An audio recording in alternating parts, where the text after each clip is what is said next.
کرنے سیراب وادی ہستی، بحر الفت کی موج نکلی ہے، لے کے میدان میں پرچم سنت اعلی حضرت کی فوج نکلی ہے۔ عالمی تحریک سنی دعوت اسلامی بنگلور کا 2 روزہ عظیم الشان روح پرور سنی تربیتی اجتماع انشاءاللہ 14 اور 15 دسمبر 2024 کو بمقام عیدگاہ قاضی عبدالقدوس، مسجد قادریہ میدان، ملرس روڈ، بنگلور، کرناٹک، 14 دسمبر بروز سنیچر صبح 11 بجے سے رات 8 بجے تک صرف خواتین کے لیے، 15 دسمبر بروز اتوار صبح 11 بجے سے رات 10 بجے تک صرف مردوں کے لیے۔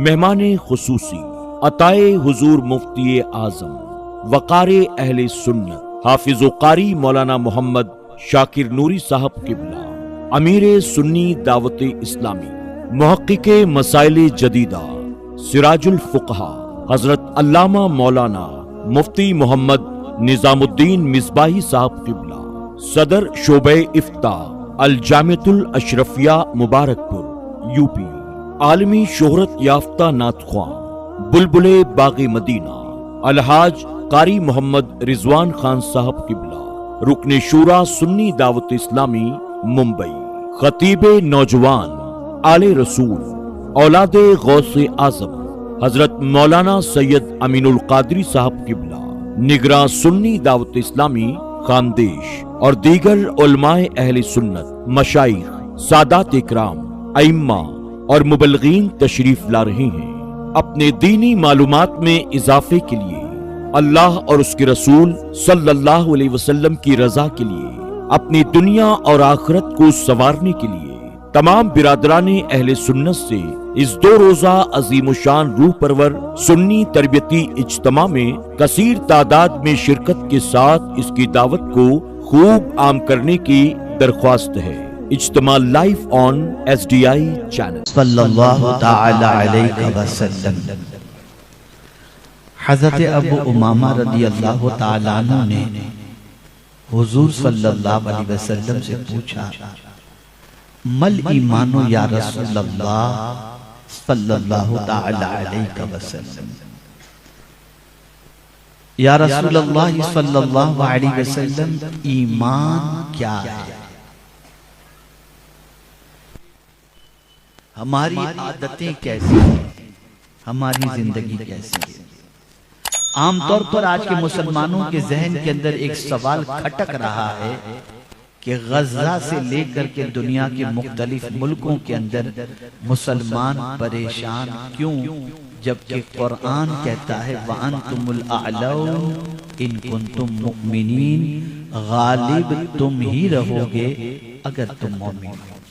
ہم کلمہ بھی پڑھتے ہیں، ہم نماز بھی پڑھتے ہیں، ہم روزے بھی رکھتے ہیں، ہم تلاوت بھی کرتے ہیں، ہم حضور صلی اللہ علیہ وسلم کو اللہ کا آخری نبی بھی مانتے ہیں، پھر ہم پریشان کیوں؟ تو اب میں آپ کو سمجھا دوں کہ جس ایمان کی بنیاد پر اللہ کے رسول صلی اللہ علیہ وسلم پر نازل ہونے والے قرآن نے کہا کہ غالب تم ہی رہو گے اگر تم مومن ہو، اصطلاح شریعت کے اندر تو ہم اور آپ مومن ہو سکتے ہیں، لیکن جس مومن کو اللہ غلبہ عطا کرتا ہے وہ ہے کامل مومن، اور مجھے اس کامل مومن کی تفصیلات پیش نہیں کرنی۔ ایک حدیث کی روشنی میں میں پوری زندگی کے سلسلے میں آپ کو ایک عظیم پیغام دینے کی سعادت حاصل کروں گا۔ مفتیان کرام بھی تشریف فرمائیں، علماء ذوی الاحترام بھی تشریف فرمائیں۔ حضور صلی اللہ علیہ وسلم کے فتوے سے بڑھ کر کسی کا فتوہ نہیں ہو سکتا۔ حضرت ابو امامہ رضی اللہ تعالیٰ عنہ نے حضور سے پوچھا، مل ایمانو یا رسول اللہ صلی اللہ تعالیٰ علیہ وسلم، ایمان کیا ہے؟ اب جو ایمان حضور نے بتایا، میں آپ سے گزارش کروں گا کہ آپ اس ایمان کو اپنی زندگی میں تلاش کریں، اس ایمان کو تلاش کریں۔ آقا کریم صلی اللہ علیہ وسلم نے ارشاد فرمایا اذا سرتک حسنۃ، وَسَاءَتْكَ سَيِّئَتُكَ فَأَنْتَ مُؤْمِنٌ۔ آقا کریم صلی اللہ علیہ وسلم فرماتے ہیں جب تیری نیکی تجھے خوش کر دے اور تیرا گناہ تجھے بے چین کر دے، بس تو مومن ہے۔ سبحان اللہ، سبحان اللہ۔ نیکی کرنے کے بعد خوشی ہو اور گناہ ہو جائے تو کھانا چھٹ جائے، گناہ ہو جائے تو نیند اڑ جائے، گناہ ہو جائے تو کوئی چیز میں دل نہ لگے، گناہ ہو جائے تو کروٹیں بدلتے رہیں، گناہ ہو جائے تو بے قرار ہوتے رہیں، گناہ کی وجہ سے کسی طرح سے ہمیں قرار نہ ہو۔ اگر یہ ہماری کیفیت بن جاتی ہے تو کوئی آپ کے بارے میں کچھ بھی فتویٰ دے، حضور کا فتویٰ آپ کے لیے مومن ہے۔ سبحان اللہ، سبحان اللہ۔ نیکی خوش کر دے، توجہ چاہوں گا، نیکی خوش کر دے۔ مسجد میں آدمی نیکی کرنے ہی جاتا ہے نا، لیکن جس آدمی کی پوزیشن ایسی ہو کہ تراویح میں حافظ اگر آرام سے قرآن پڑھتا ہو اور رعایت کرتا ہو تجوید کی، اور قوم کو یہ چیز اچھی نہ لگے اور اس سے خوش نہ ہو، تو مجھے بتائیے اس کا ایمان کتنا ہے اور کیسا ہے۔ نماز کے لیے مسجد میں جائے تو یہ سوچے کہ جلدی امام صاحب سلام پھیرے اور میں باہر بھاگوں، اس کا ایمان کتنا ہے؟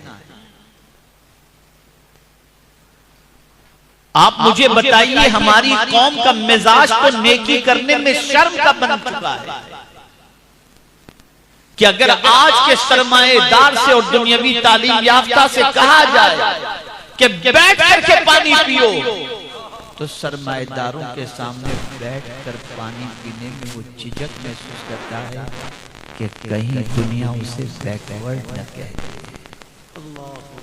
جسے نبی کی اداؤں پر عمل کرنے میں شرم محسوس ہوتی ہو اور وہ کہتا بھی ہو کہ میں نبی کا غلام ہوں، اس بندے کی کیفیت اور اس کو عزت و ترقی اللہ کہاں سے عطا کر سکتا ہے؟ آپ ذرا سوچو، حضرت ابو دردہ رضی اللہ تعالیٰ عنہ جب بھی لوگوں سے ملتے تو مسکراتے ہوئے ملتے۔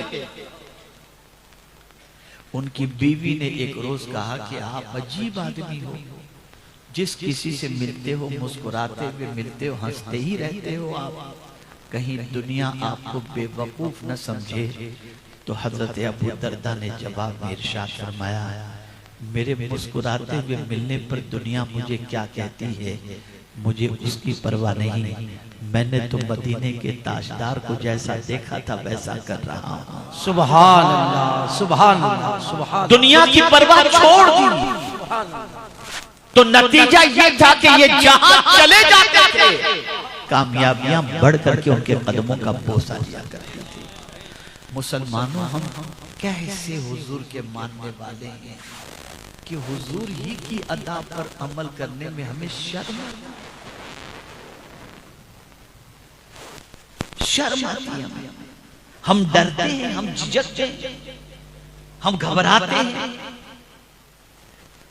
میرے پیارے آقا صلی اللہ تعالی علیہ وسلم کے پیارے دیوانوں، حضرت عبداللہ ابن عمر رضی اللہ تعالی عنہما جب حج کے لیے روانہ ہوئے تو صحابی رسول سے پوچھا کہ ذرا مجھے یہ بتاؤ کہ سرکار صلی اللہ علیہ وسلم حج کے لیے جب تشریف لے گئے تھے تو کہاں کہاں حضور صلی اللہ علیہ وسلم نے پڑاؤ ڈالا تھا، کہاں رکے تھے، کس جگہ پر رکے تھے، تاکہ میں سفر میں بھی اپنے نبی کی سنت پر عمل کر سکوں۔ سبحان اللہ۔ ایک مقام بتایا گیا، ایک غار والی جگہ بتائی گئی اور بتایا گیا کہ حضور صلی اللہ علیہ وسلم یہاں اترے تھے اور یہاں سرکار صلی اللہ علیہ وسلم نے 2 رکعت نماز ادا کی تھی اب وہاں پر یعنی اس زمانے میں وہاں پر مسجد بن چکی تھی، تو ان کو بتایا گیا کہ ادا سرکار نے یہاں نماز فرمائی تھی، لیکن اس جگہ پر اس کی نسبت سے یہ مسجد بن چکی ہے۔ حضرت عبداللہ ابن عمر رضی اللہ تعالی عنہما مسجد میں جا کر نماز نہیں پڑھے۔ لوگوں نے کہا حضور اللہ کا گھر بہت عالی شان بن چکا ہے، وہاں جا کر نماز پڑھو۔ فرماتے اس کی عظمت اپنی جگہ پر، لیکن وہاں حضور کے قدم تو نہیں لگے تھے نا، قدم تو یہاں لگے تھے جہاں حضور کے قدم لگے تھے، اور حضور نے نماز ادا فرمائی تھی۔ میں تو اپنے نبی کے طریقے پر ہی عمل کروں گا۔ سبحان اللہ، سبحان اللہ۔ صدیق اکبر رضی اللہ تعالیٰ عنہ کی حیات طیبہ کو دیکھیں، ام المؤمنین حضرت عائشہ صدیقہ رضی اللہ تعالیٰ عنہ سے پوچھتے ہیں، اے عائشہ یہ بتاؤ حضور کے کفن مبارک میں کتنے کپڑے رکھے گئے تھے؟ پوچھا ابا جان یہ سوال پوچھنے کی وجہ؟ تو کہتے ہیں میں چاہتا ہوں زندگی حضور کی سنت پر عمل کرنے میں گزری، کفن میں بھی میں اپنے نبی کے طریقے پر عمل کرنا۔ سبحان اللہ، سبحان اللہ۔ یہ عشق تھا، یہ جذبہ تھا، وہ نیکی کر کے خوش ہوتے تھے،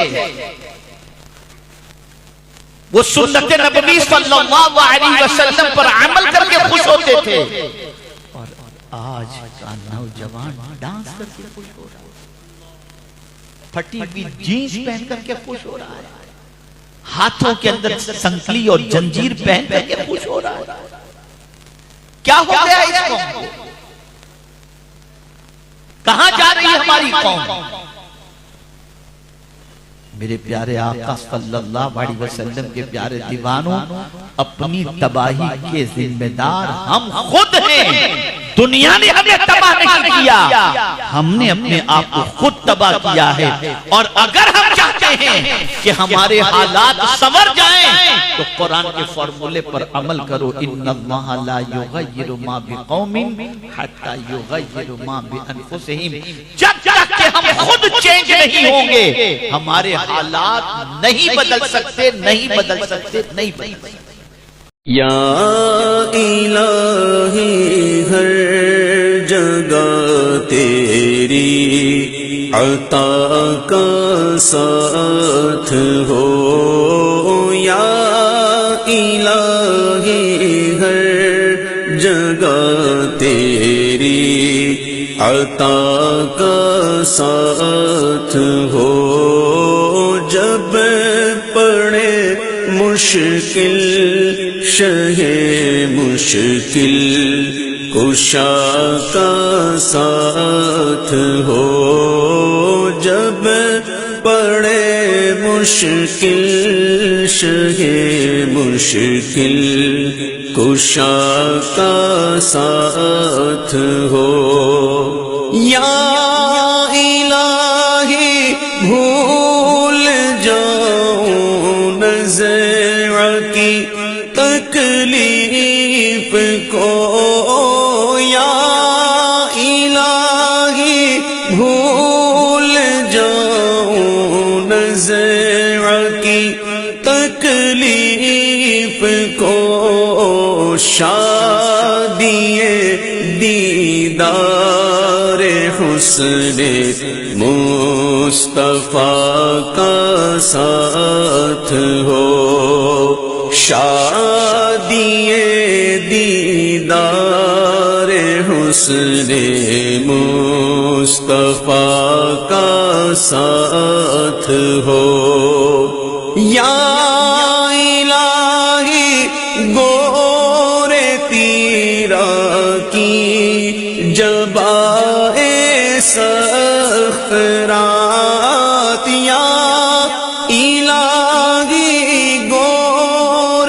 تیرا کی جبائے سخت رات، ان کے پیارے منہ کی صبح جاں فضا کا ساتھ ہو، ان کے پیارے منہ کی صبح جاں فضا فضا کا ساتھ ہو.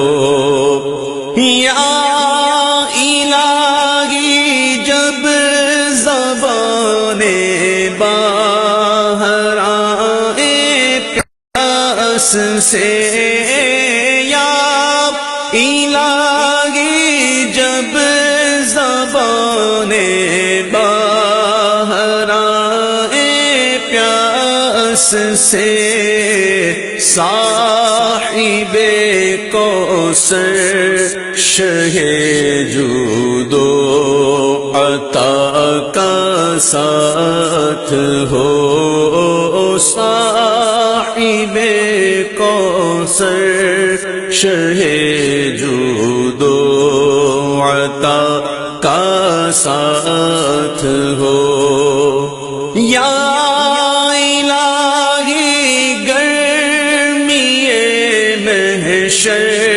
سے جب بھڑ کے بدل، یا الہی گرمی محشر سے جب بھڑ کے بدن، دامن محبوب کی ٹھنڈی ہوا کا ساتھ ہو.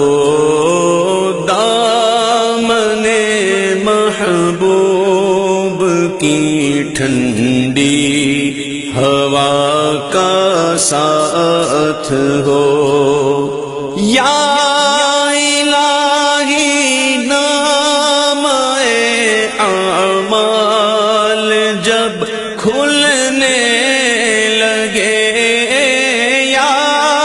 الہی نام اعمال جب کھلنے لگے، عیب پوش خلق ستارے خطا کا ساتھ ہو. عیب پوش خلق ستارے خطا کا ساتھ ہو. یا الہی جب سر شمشیر پر چلنا پڑے،